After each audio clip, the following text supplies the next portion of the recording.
Yo, what's up? My name is Raeiko and I'm the ultimate, can say best YouTuber.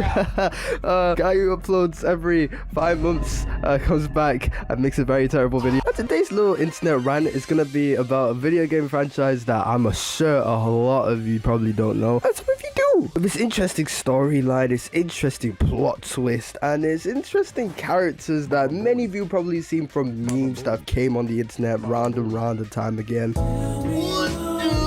Danganronpa has solidified itself on the internet as a very iconic, very amazing piece of entertainment, game history, amazing game itself with 4 games. I'm pretty sure if you're counting the little DLC they did with Toko and the main character. Master that talent.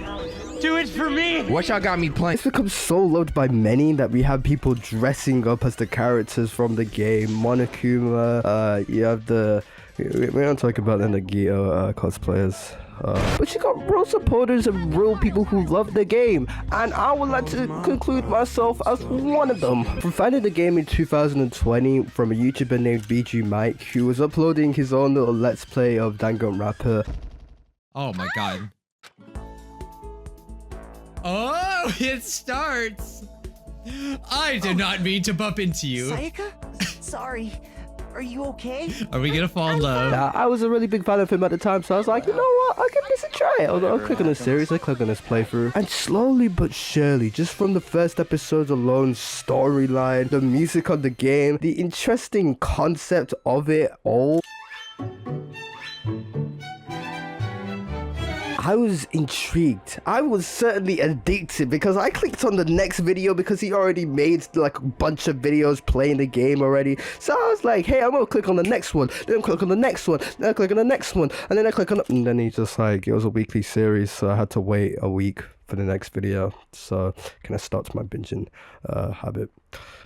But without me consciously noticing, I was intrigued into a video game franchise that I didn't even know I would like, and I would like to the extent that I do now. Danganronpa's 3 games as a video game franchise, Spike Chunsoft hasn't missed once. With these 3 games alone that Spike Chunsoft has created, they have genuinely managed to solidify themselves as a great company first of all, second of all, really creative and genuinely know how to execute a really great idea, replayable, rewatchable, and even if you know the storyline, you still want to watch it. I promise you that even if I explain the storyline to you in this video and give you like a little bit of a spoiler into the games or whatever, like a little spoiler into what happens or whatever, iconic event, you're most likely still gonna want to check out Danganronpa and still gonna check out a YouTuber just playing the game, playing the series for themselves, as that's how fun Danganronpa as a video game franchise, I believe, is.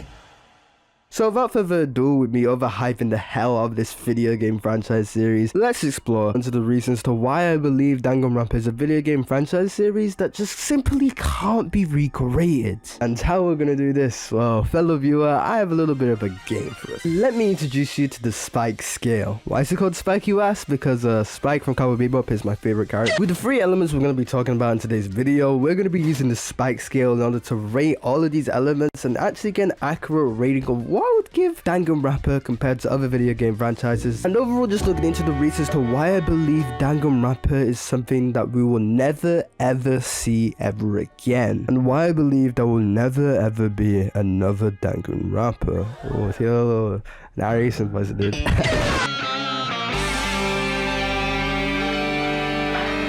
First element to my reasoning being the story/concept. If you don't already know what the concept of Danganronpa is, it's basically 14 to 15 gifted students who have talents in certain things. You have students who have talents such as being the ultimate swimmer, Ayo Ashahini, the ultimate Calavera, I can't even say that word. Ultimate writing prodigy, ultimate fashionista, ultimate biker gang leader. And the list for that ultimate talents goes on and on. Oh yeah, I'm just looking at it. He was the ultimate fanfic creator. Inaccurate, I made a Skeppy and Baba Hela fanfic in 2020. But its main concept is that all these ultimates are jammed together into this high school, locked up, can't escape like some Diddy basement activities. And it's some weird sort like dystopian game-like activity. In order for them to be free and able to see the outside world, they are forced to kill each other. Yeah, I know, it's pretty crazy. Let me not forget to tell you that Danganronpa adds that little bit of an Ace Attorney type feeling, because they have a full court system once you do kill somebody, where all of you are jammed into this little courtroom system and are forced to figure out who killed the person. No way! I swear it wasn't me! Sure, but can you or anyone else prove that? Look at this man. He thinks he is so tight, bro, with that hard ass nipple on his head. How does this make you feel good about yourself doing this move right here? This don't even feel good right now. It kind of feel good. Another great way to explain it, and this is going to be terrible because of the reference I'm making it to, is like an Among Us meeting. While all of you are trying to discuss and figure out who killed who and who should we vote out. It's like that, but if you don't figure out who is the murderer and the murderer gets away with it, they get to walk out home free while everyone else dies.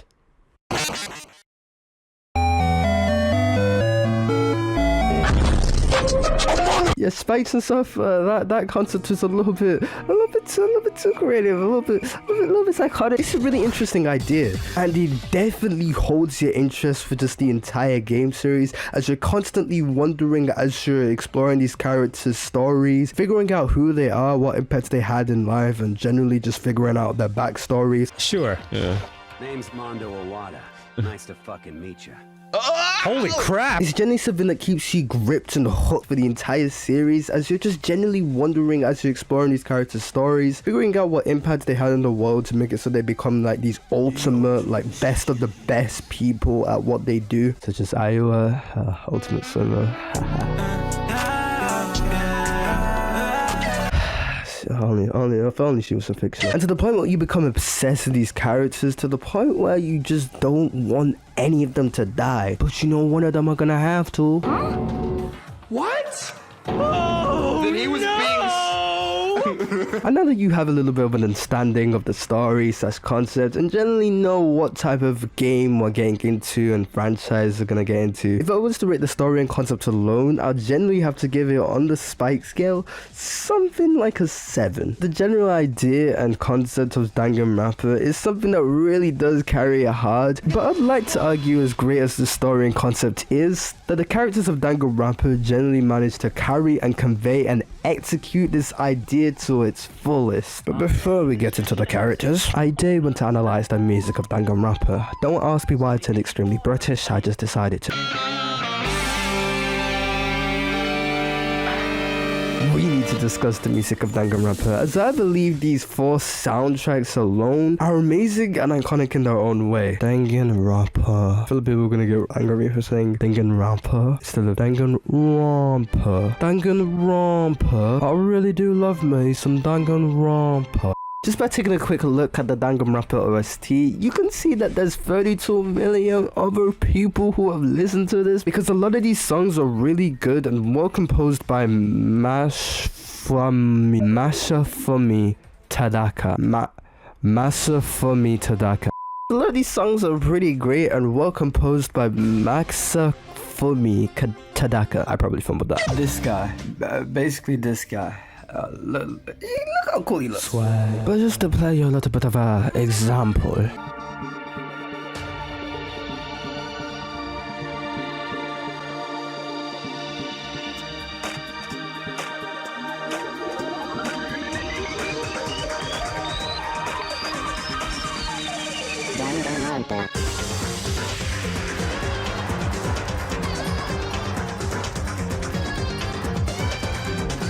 To tracks like these. Raeiko. Hey, I'm not gonna lie, you look a little bit sus. Man, I don't know if I can trust you, bro. Hey man, you gotta just trust me, man. Believe when I say you can trust me. But can I really? Come on, I haven't done anything too bad to you, man, ever since day one. Well, you took a piece of my chicken nuggets. I ran off with it. I don't know if I can trust you, man. I mean, yeah, that was all one time. But listen, I'm a changed man, you know. I'm a changed man. Listen, I'll trust you this one time. But I'm just saying, if you kill me... Yo, why did you do that, man? You did it to yourself. I trusted you. I thought you breathe.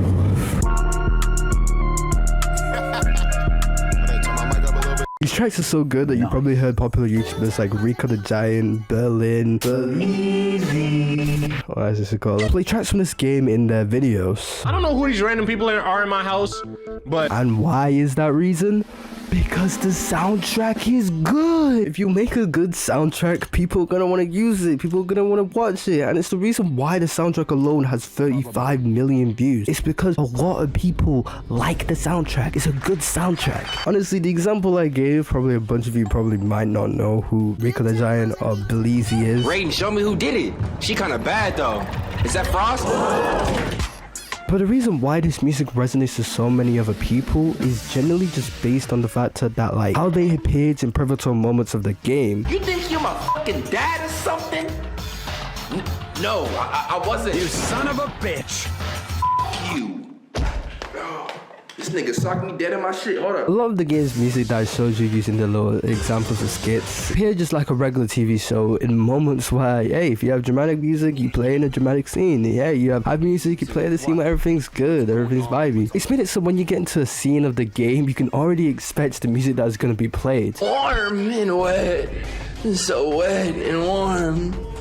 I bet you guys. What the hell?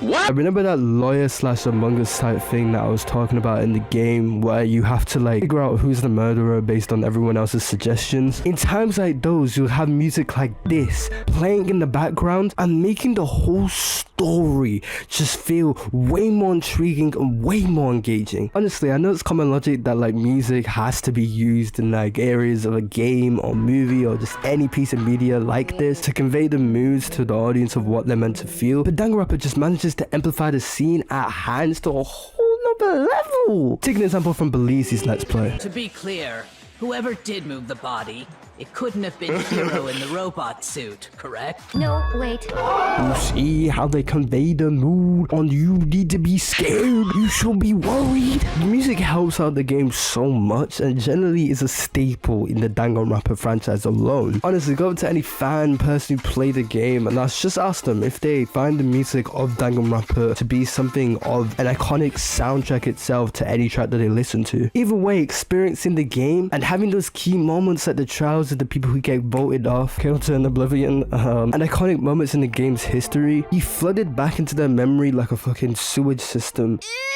reminding them of the moments they had with that track that they experienced within the game. Honestly, if you were to rate the music alone using the spike scale, I'm just saying it's easily a 9. Each track is more iconic than the other, and generally the music itself is extremely recognizable to anybody watching a video where the music is played. And now for the element that you've all been waiting for, the characters. 100 likes for part 2. Raeiko.